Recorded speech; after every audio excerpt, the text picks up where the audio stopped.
To find bus routes in Google Maps, start by opening the Google Maps application on your device. Type the destination you want to travel to in the search bar and select it from the suggestions. Next, click on the Directions button, which is represented by a blue arrow.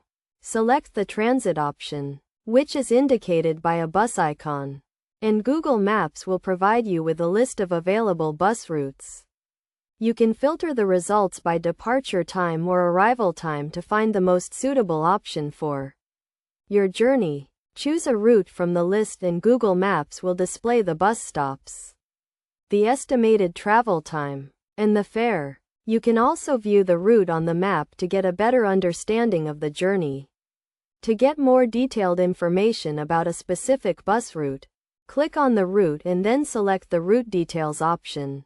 This will provide you with information about the bus stops, the frequency of the buses, and any possible disruptions to the service.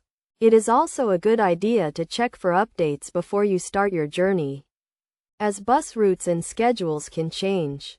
You can do this by clicking on the Update button, which is usually located at the bottom of the screen. By following these steps, you can easily find bus routes in Google Maps and plan your journey accordingly. Google Maps is a reliable and efficient way to navigate public transportation, and it can help you save time and effort when traveling.